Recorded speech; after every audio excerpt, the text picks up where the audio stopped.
Good afternoon and good evening, everyone, and thank you for joining us today. And it's really a pleasure that you are here again on a weekday, right, for this conversation. And those who know me and those who don't, right? So I'm Vikas Garg. I'm a founder and director of Artlune, and this conversation is part of a project called Not an Extra. Not an Extra is our ongoing exhibition. And to be honest, go to the website, see the things, and you'll know more about the project rather than me talking about it, right?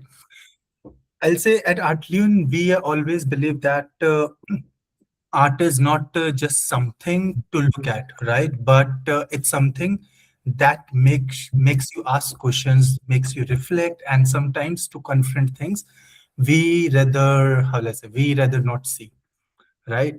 And this is what exactly we will be doing in this session, right? Here we have our amazing artist Portia, right? Portia is a Delhi-based artist whose work doesn't sit quietly on the wall, right? It pulls you in, it places you inside that deeply personal space where there's this undeniably political tension going on, right? At the moment, at the same time, it's that movement that speaks about memory, migration, loss, resistance, and a lot of different things, to be honest. And but most importantly, human conditions, right?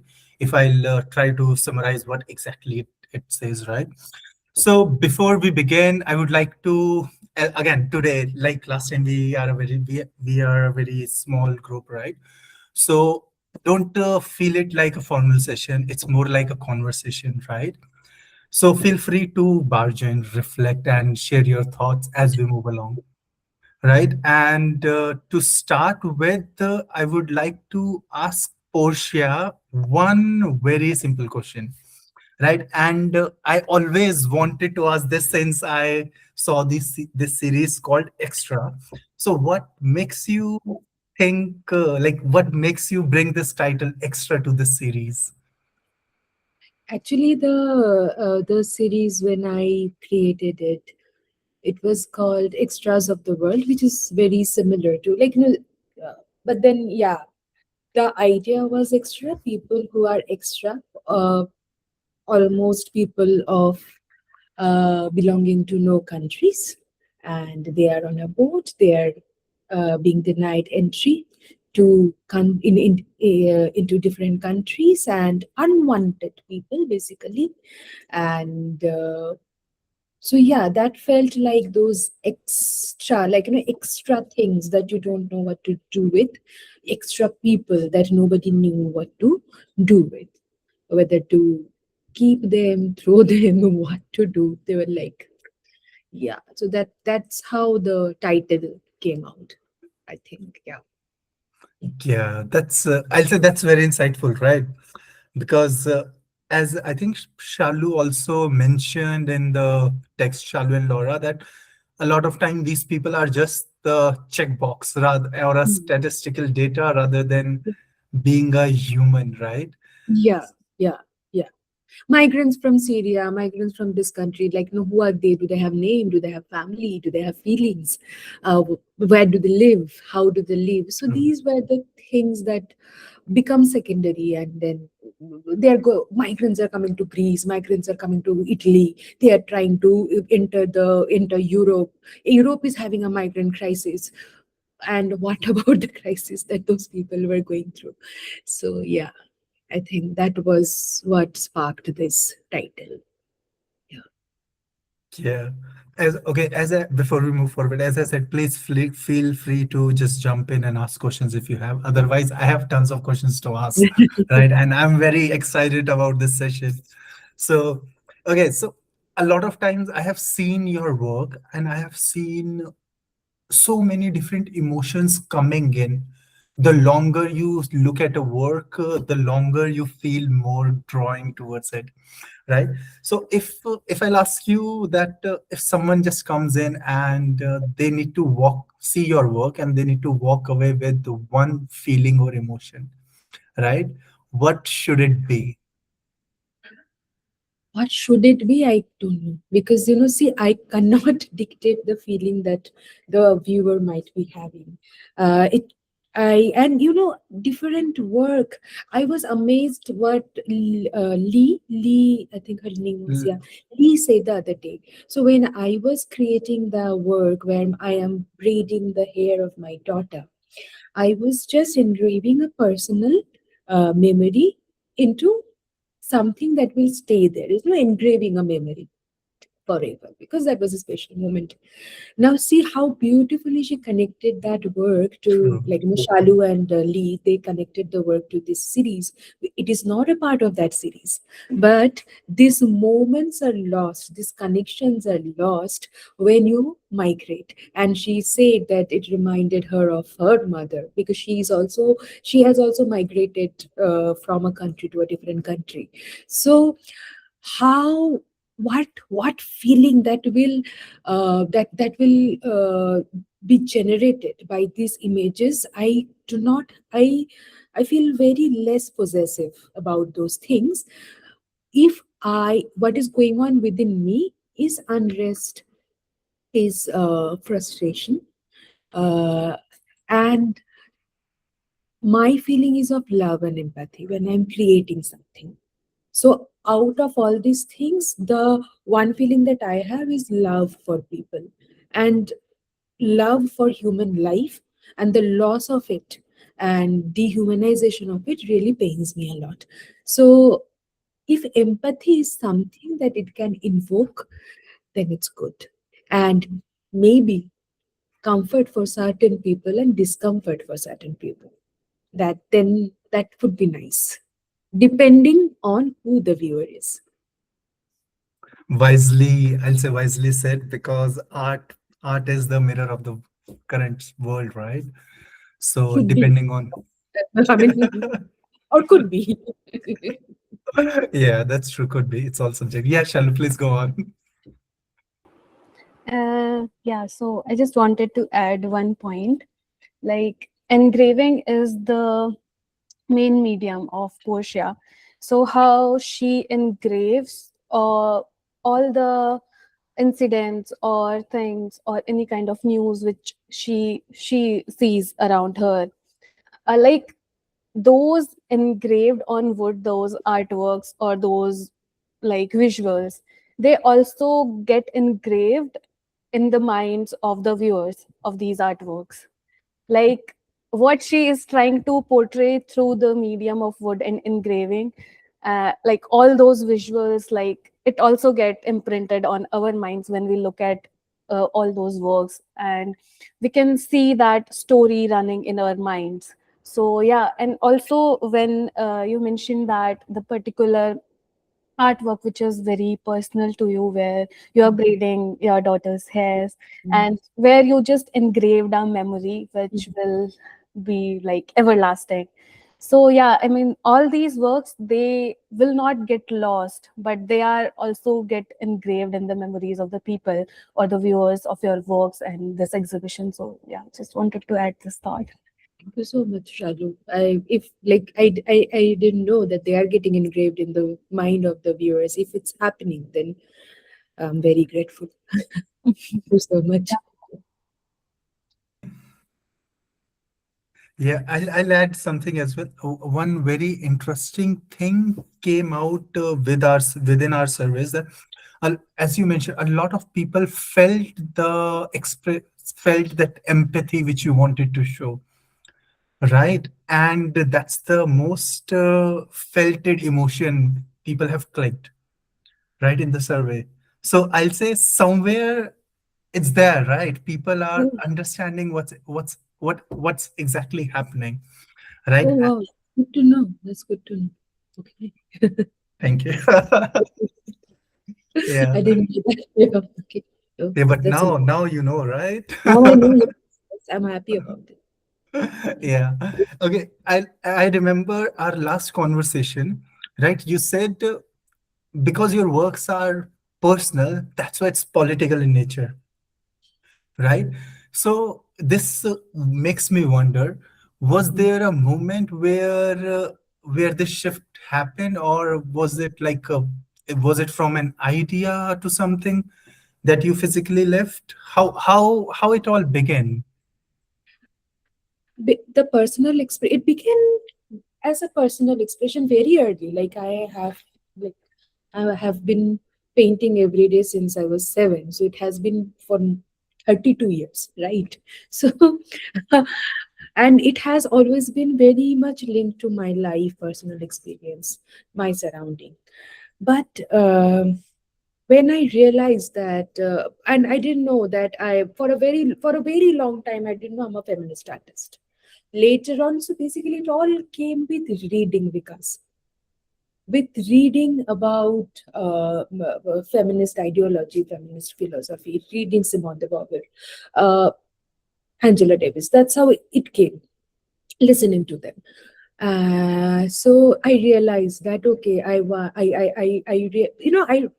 and when I was in college, that time also my works were centered around female body, female expression, and again equality, equal rights. But at the same time, they were very urbanized. That I didn't realize that time. And later on, especially when I moved to Chennai, and I was introduced to Ambedkarite philosophy. I met people who were Ambedkarite scholars, and I talked to them. Then this intersectionality of feminism became slowly clear to me, and that is how I started to identify the politics of personal identity. My I thought that okay, I never realized the privilege that I had because of my caste. Before I moved to Chennai, I had some idea, but I was not so much aware of it. So there I became very much aware of my life that has been designed because of where I was born, in which family I was born, in which geographical demography I was born. So there were so many factors playing in, right? And also, and see, I grew up in a small town. I studied in government school, Bengali medium government school, but then I had access to books, so many books, and I could read, I could educate myself. That was a huge privilege that I later on I realized. So it's I'm sorry, I'm taking long because it's a very personal question actually, because this is something that I keep on asking myself, and this is a regular interaction that I am having with myself. And so my idea about female body, my idea about my body, my confidence, my self-worth, everything has been designed by some propaganda. There has been billions paid to make me feel the way I am feeling, right? So all these realizations, when you are having it, when you are disowning it, behind it, political awareness is something that you are gaining slowly. So you understand the politics of personal identity. And I think that happened after I went to Chennai. That's aha moment, kind of. It started there. The moment is lasting. It is a process of educating myself. And yeah, it's because of getting to know about and reading about Ambedkar, and reading Ambedkar, his writings, and reading about the Dalit movement there. So yeah, that's it. Yeah, that's very interesting. And you used a very powerful word, personal politics, right? Yeah. So I would love to know more about it. What was that exact thought when you use this word came in? But exact, you know what? Basically, being aware and also criticizing my family, and understanding that we all have been practicing casteism in some form of the other. In Bengal, it was a very passive aggressive thing. It was not on the face like Bihar and UP, right? Hmm. But then they will say, don't talk like, chashar moto kotha bolish na. That means do not talk like a farmer. because most of the farmers are coming from OBC. They are mostly OBC in Bengal, or Dehati color. So Mm. when I am using, when my color palette is changing in Chennai, that is also one is I'm learning about the color by looking at the temples, by looking at the people of Chennai, because they are unapologetically owning that. It is not a whitewashed, sophisticated English color. That's something that is very popular. All these yellow ochres and burnt sienna and burnt umber kind Yeah. of the palette of art. But then, so using colors also as a form of resistance, when you can see it in people, and then you understand that every day of your life, who who I knew, who are my oppressors, but I was not clear about whom I am oppressing. So that is something that became way more clear to me when after my Chennai phase. And I think that happens if I travel through Haryana, if I travel through UP, then also it will happen. It's just that I'm living in the city, and I am not paying enough attention. Even in the city, you will observe it. It's in every, like, what do you say, layer of our life. So yeah. And socialist, as you know, my father was a member of the Communist Party of India. So the socialist ideology was there. It was like, those conversation about equal rights always happened around. But then at the same time, even after that, everybody was casteist. That I realized when I went to Chennai. Yeah, and I remember our conversation when you said the moment you went to Chennai, all of a sudden your color palette exploded. You start having more ideas and you start Mm, having more colors mm, because you mm. were observing people more, Yeah. right? And now that makes more sense. How come this circle of life comes in? I hope it makes Exactly. Yeah. sense. Yeah. And now I'm losing the colors again because I'm back in Nada. It No, is but very there's, possible. No? It's but very there's, deep. go on. Sorry. Sorry to interrupt. Go on, please. No, no, I mean, that's what I'm saying. It's very difficult to, after all, after every realization, after every aha moment, art is essentially personal expression, and you cannot control it. It is not in my control. So my surroundings will always affect me in some way or the other. And it happens, yes. Yeah, but and at the same time, there's this very interesting thing which I as a curator have noticed so many times in your work that, like last time we also discussed, right? Like your work pulls you in, right? But if you think it in a more deeper manner, you'll realize why they put you in. So it's like having those pictures where you can feel the textures, right? Like Mm. an old building, you can see those old crumbled wall and you can feel that you can touch those things. Yeah, So yeah. similar feeling your work provides, seeing those bullet marks you are in, and you can feel that softness of the skin or the touch, like how painful it might be or it is, right? Although you haven't felt it, right? But you can sense that thing. So this is something which comes in when you like, it's not just this work. I'll say that artwork called home is where I prefer to die, and the foot tells thousand stories, man. You can actually just be there, like you can just see it so up close. Okay, I think I'm drifting away from the thing a bit, right? Otherwise it can go on and on. So I think there's this Shali very wanted to say something. She was raising her hand. Yeah, I just had one question in mind. When you mentioned that when you came back to Noida, your like the color palette it got muted again. So is it because because if I see Delhi and Noida or the around area, Delhi NCR areas, they are not very culturally rich, though people are there from various uh, places, like people are coming from all over India there, but still it doesn't feel like very culturally rich and doesn't have an essence of it.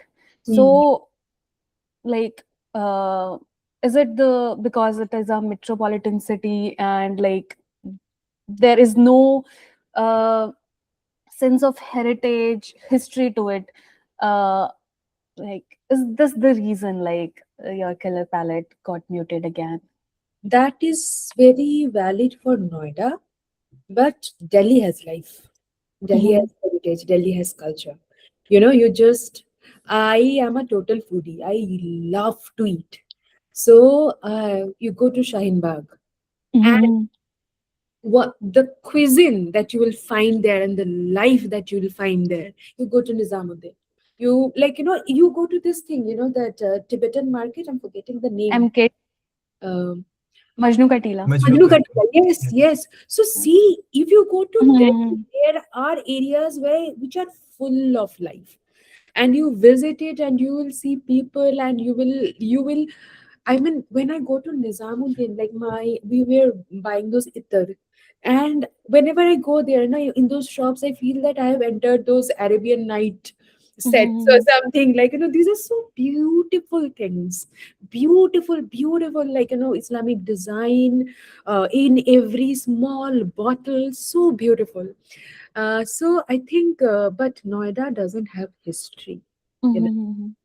or at least like whatever is here, it's a very new place. Yeah. It is built to provide residence for the upper caste urban migrants. So it is just people work here and they come to sleep in these flats. There is nothing else. If you want to go somewhere, you have to go to Mall of India or GIP or something like that. There is no other thing. There is no nature. In Chennai, there was a sea. You just go and you sit there. If you're in Delhi, you go to Humayun's tomb in the morning. Like you'll feel amazed. So there is nothing like that here, and it is so dusty also. So you see a grayness over everything. Everything that you see, there is a gray thing, and that was something that only charcoal could, I think, capture. So that's why I kind of went to that medium, because I was not being able to get rid of this gray layer that is there on my head. No, I mean, it sounds interesting, like how a city can shape your ideas and how you visualize your art. Mm. And like, it's very interesting to see that shift in your works. So, yeah. One of my very close friends, she has told me that now after Chennai, she saw the Chennai series, that she said now to go and live in Rajasthan and Gujarat. I was like, yes, I know I have to do that.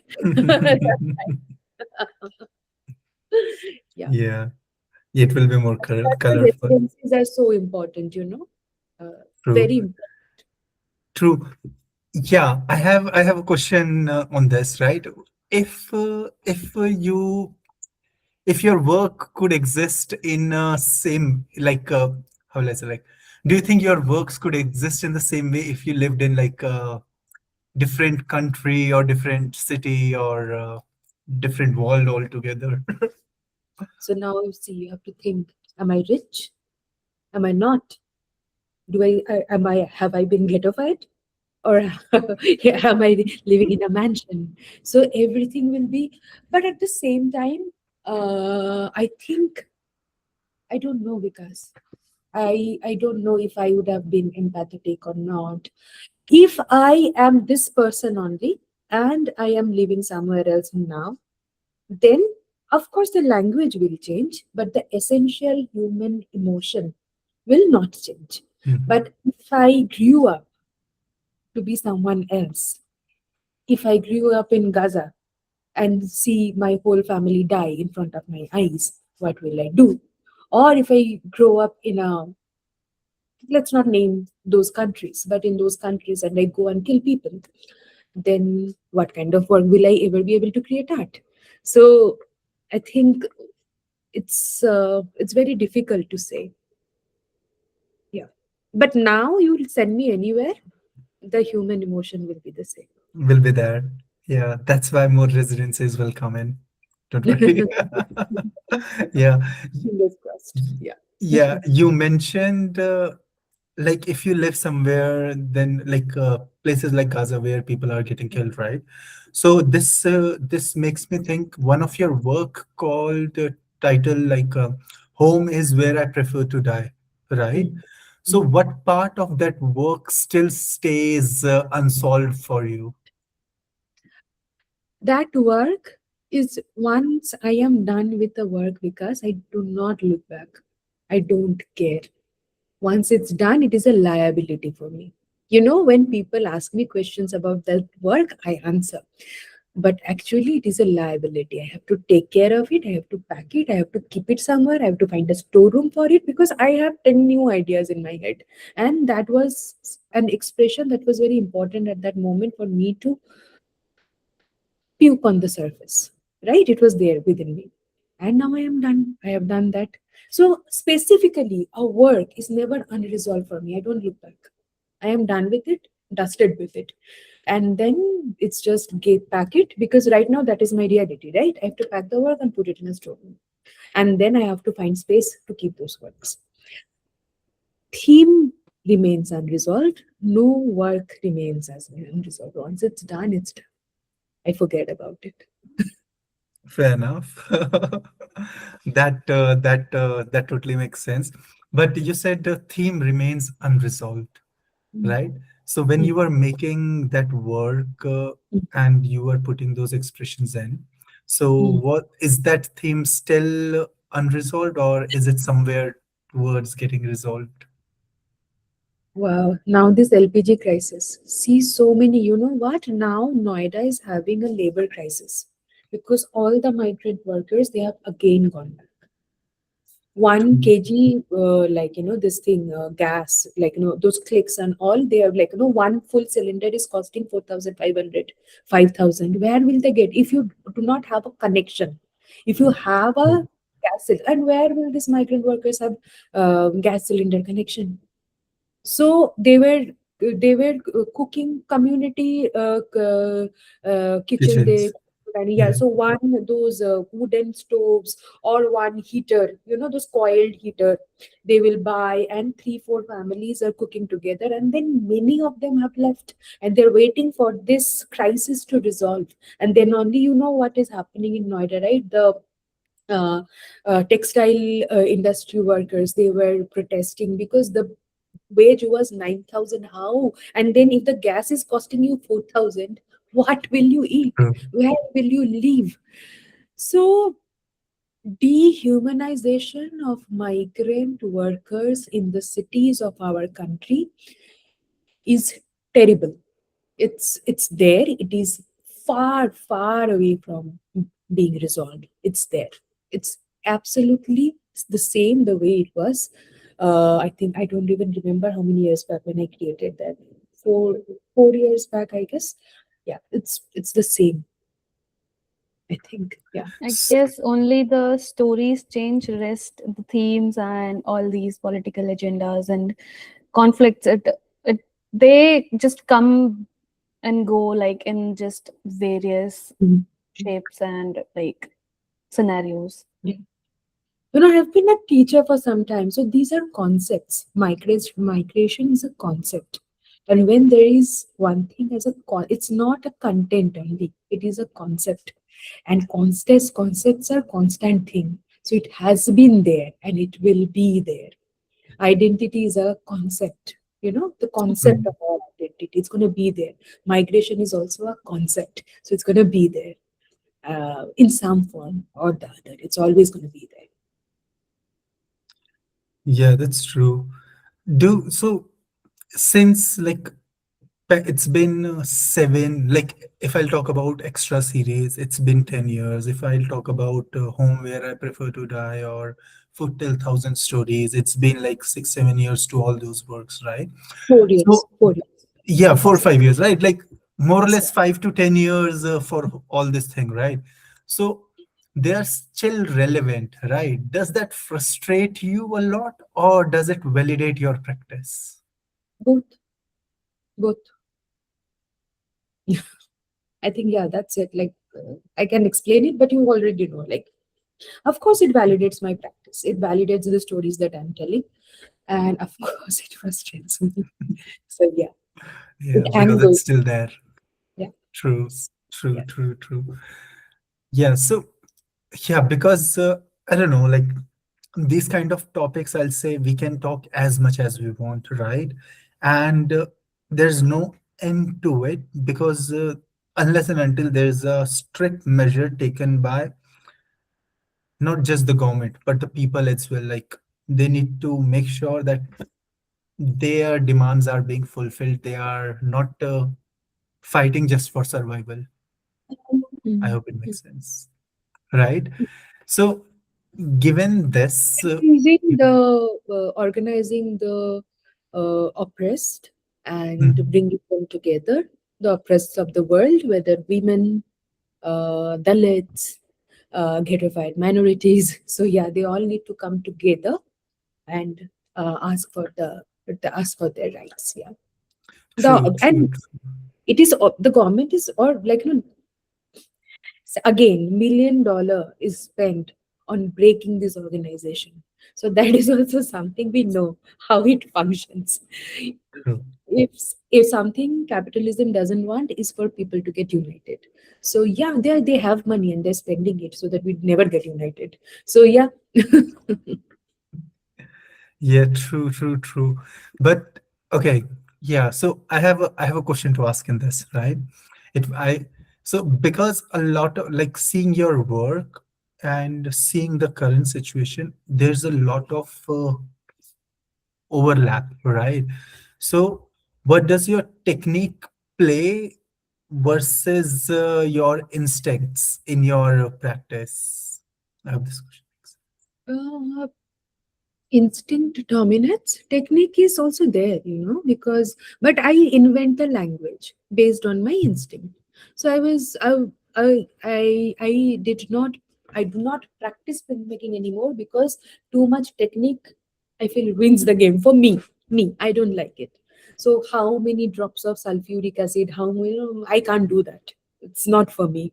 So uh but at the same time, how to make a visual, how to create a visual is something, those are the techniques that, where, how can I tell my story best, how can I make my story understandable to people, how can I make it more impactful, is something that, as a practitioner, I know and I learn or I try to achieve.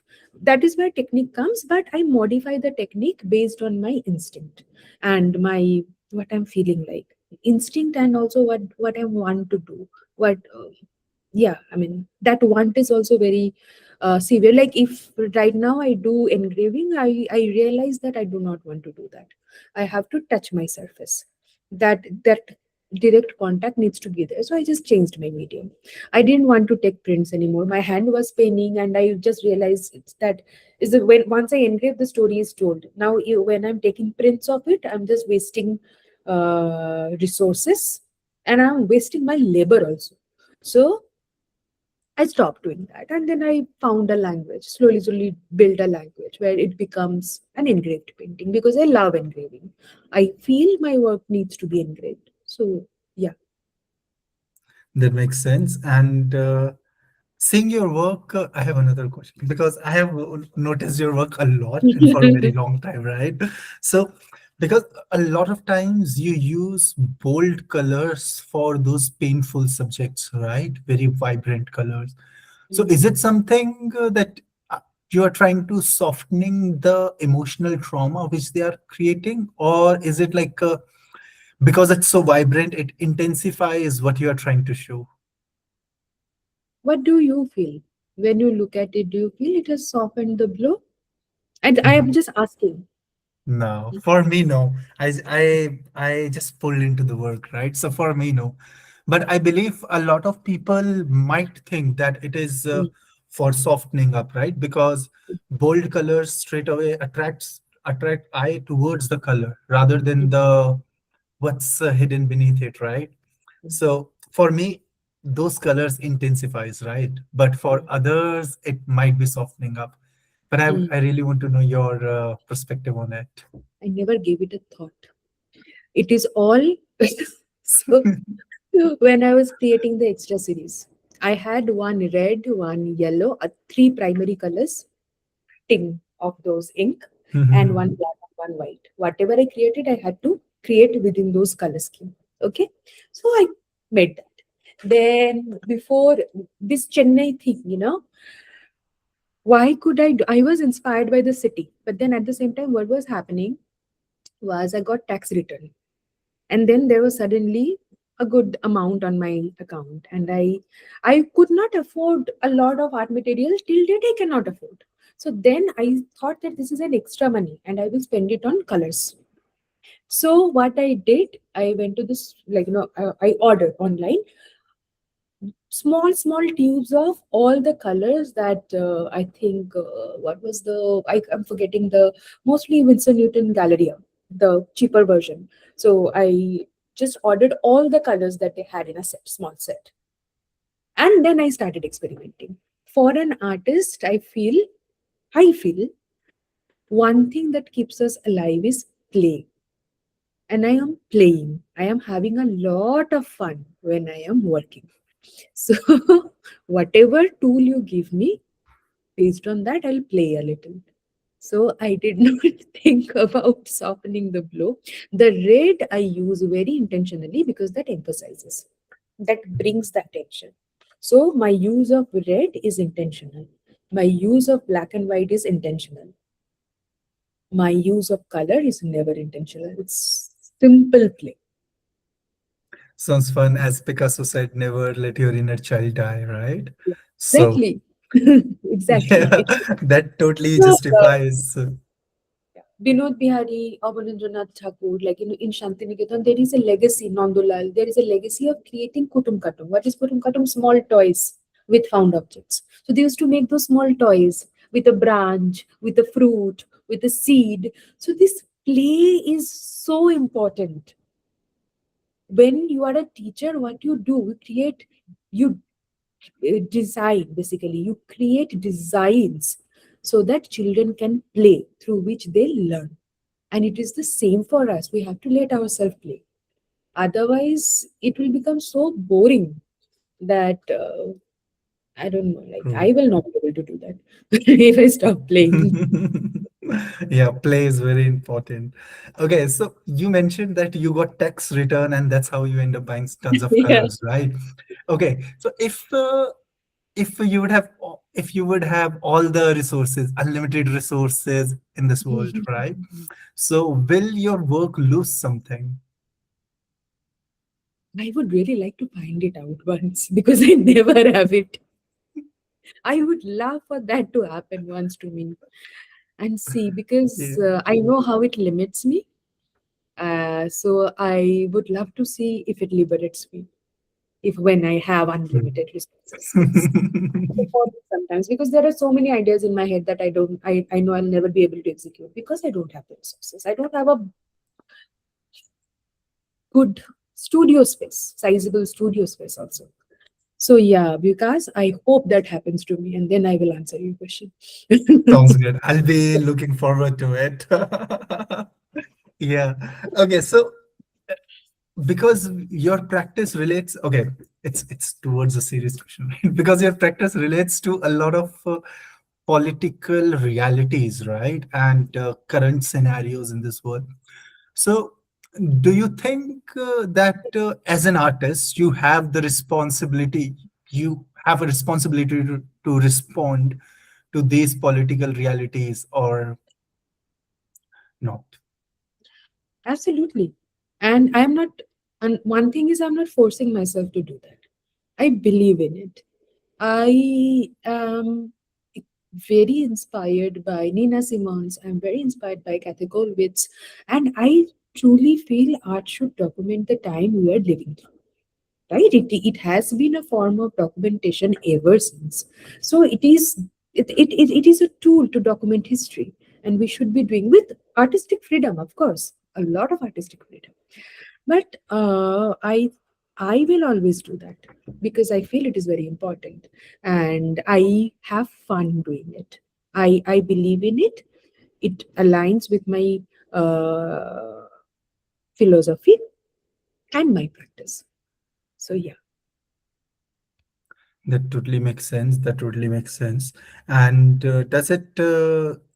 Okay, just yeah, go on. Yes, go on, sure. I have so I have watched few reels on this movie Party.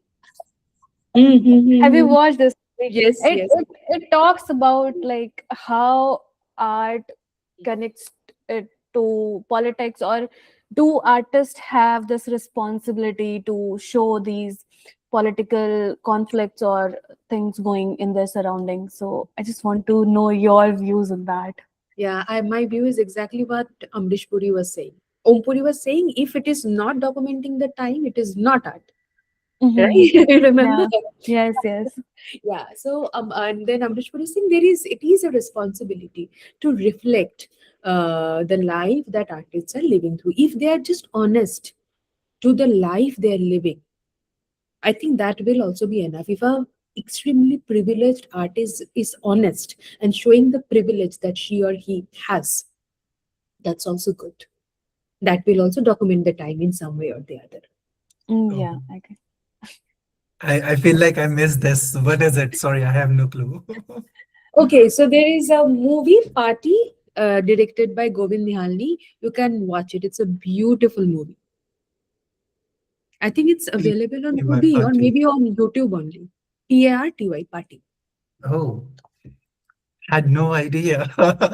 Okay, Beautiful. I'll okay. This weekend, this is my task to watch this movie.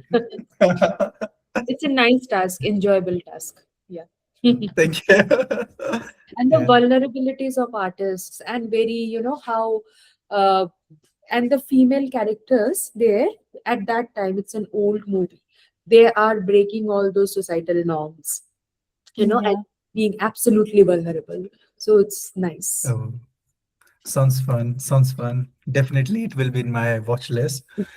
Okay, so I have another question, right? Yeah. As I said, I have a lot of questions to ask, and I'm excited about all this. So, seeing because so a lot of your theme, if I'll put it in a bigger funnel, it's about migration, right, and human conditions, right? So, do you feel they are still evolving, or do you feel it's complete in a how will I say it's complete towards like it's reaching towards its end, or is it still evolving? The day it stops evolving, I'll be dead, Vikas. So of course it is ever evolving. you know like we were discussing earlier, that now it is becoming how with the change of medium, and now when I'm working with soft pastel and charcoal, it is how the vulnerability of body is connected to the vulnerability of people around me, how fear is a constant feeling that connects me, Yeah, what connects me to my work, what connects me to the stories that I am depicting through my work is something that is ever evolving. That realization is ever evolving. And based on that, the images are also evolving a little, in subtle ways. So it is evolving, and I am becoming more and more personally, bodily involved in the process and in the content of my work as well.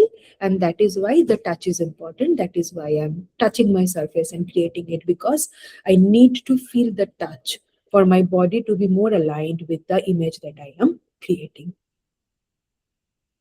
I that don't know totally if it makes makes sense. sense, but yeah. No, it does make sense. Yeah, because I think seeing your work, it makes sense because a lot of skin as a tool to depict a lot of emotions has been there, like example food tell thousand stories or extra series, right, where skin or body plays a very crucial role. So yeah, touch also becomes part of one, is it's one of our senses, right? So it totally makes Very sense. therapeutic. It's very, that's why clay is so, these are very fundamental materials.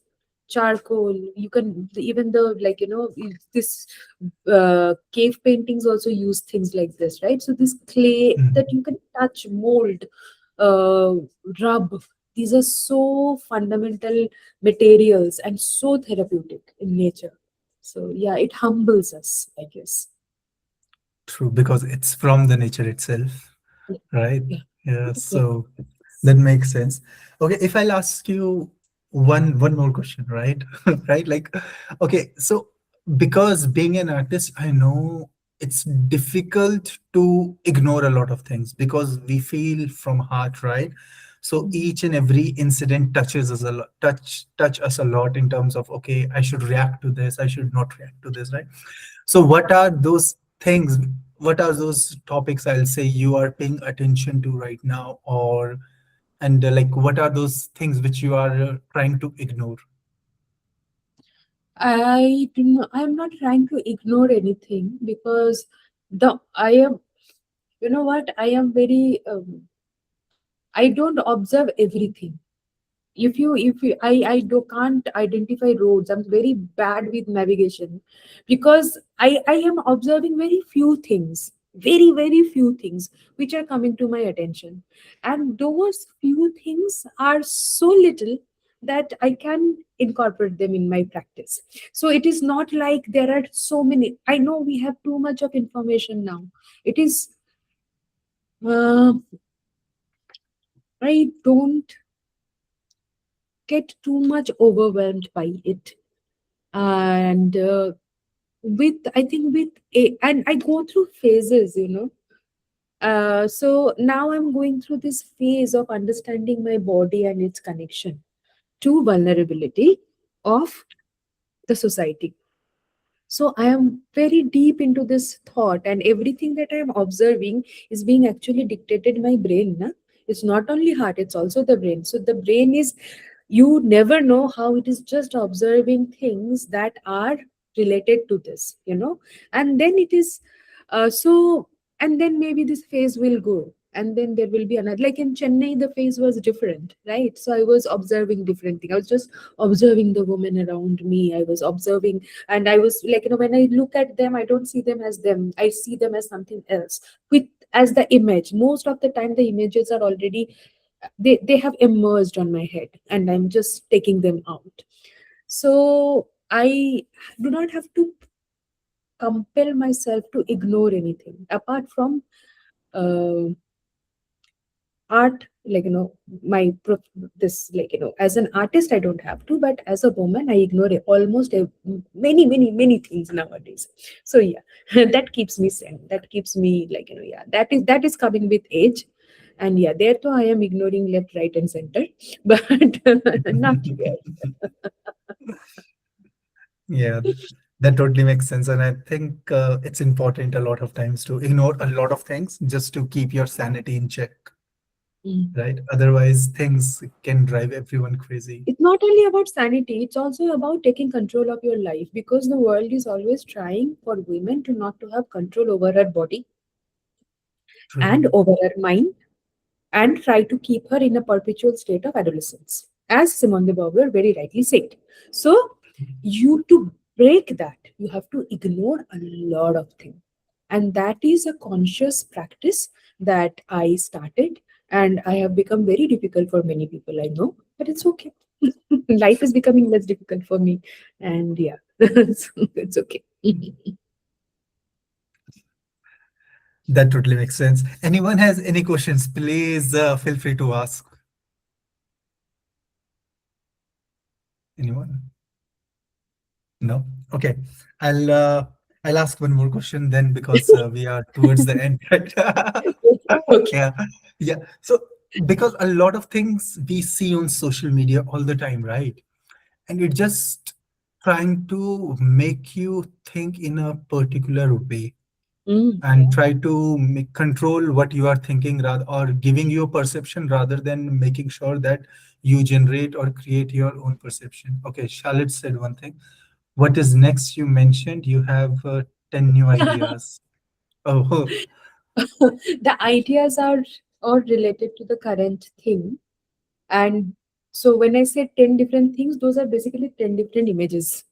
So I have this small black book where I keep on drawing, So like those are my first layout is happening in a very small A5 or A4 notebook, A5 notebook, I guess, yeah. And then slowly those are coming to the bigger surfaces. I never know, maybe this will go to, I might spend the next year transforming this soft pastel drawings into wood engravings. I never, like, I don't know, I would like to see how it changes, how the language changes once I change the medium.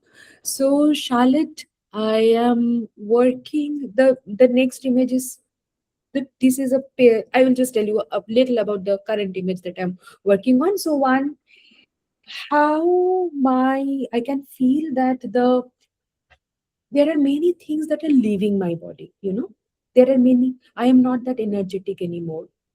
I am not that uh the I feel tired. I feel tired easily nowadays. Like what I was 25. If somebody asked me to raise a child now, I'll say, okay, I will stop living. Rather, I would stop living. I can't do that anymore. Right? So there are many things that I'm realizing that bodily are not possible for me anymore. I will not be able to do. So there are those things are kind of going out of my body. But then if there is one thing, so there are parts of my body that are becoming less firm. My body is softening. It is becoming like those lump of clay slowly, I feel. So those are becoming softer. If there is just one thing that is still strong, and if that there is one thing that I want for me to always have strong, that's the backbone. And how it is, these two contrasting things are how the backbone is becoming, I feel, with time, a little more and more stronger, and my body is becoming a little weaker. So that is the concept that I am currently um working on and creating two images based on it. And there are two, three more layouts, and but I don't want to bore you with that. yeah. It's all in your black book of sketches. I'll say black box. Head, a lot in head. Yeah. Most welcome, Shalini. Yeah. Yeah. That's cool. That's cool. So, because now we don't have time for another question. So, we are moving towards the end. So, I would like to thank you everyone for sharing. First of all, I would like to thank you, Portia, for sharing your opinion and your speaking out from your mind, right? So openly with us Thank you today. so much for the lovely questions because I really enjoyed the conversation. I Oh, thank generally you. do not answer questions that are so that are difficult. Also, you have to think about it before you answer. So thank you so much for the Oh, questions. I oh, thank enjoyed. you. Thank you. Thanks a lot.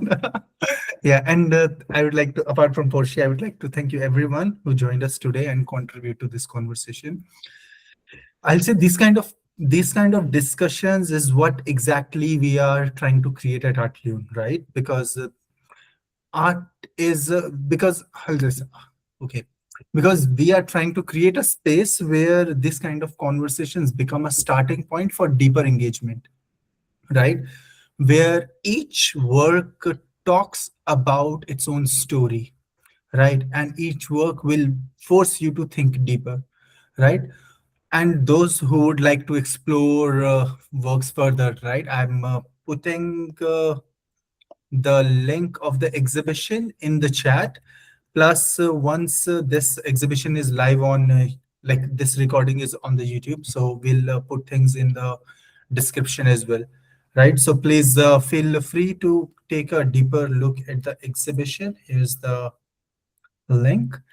Plus, along with this, we really appreciate your feedback, right? Because your feedbacks give us insight in terms of how we are doing it, what's right, what's wrong, right?